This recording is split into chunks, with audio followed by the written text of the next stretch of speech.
गाईस आता आपण टेम्पलमध्ये आलो आहे. घंटे मला ते पण येत नाही आणि इथं आहे मला ती येणार.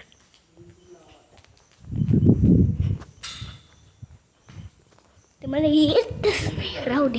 हे बघ बघितलं ना कृष्ण. हे बघा चलो चलो चलो.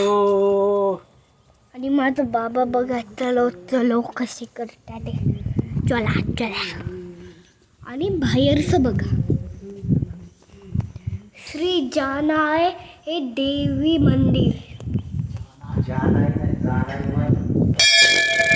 आता नेचर बघा मंदिर हे सगळं नेचर मंदिरात सराउंड झाल्यात.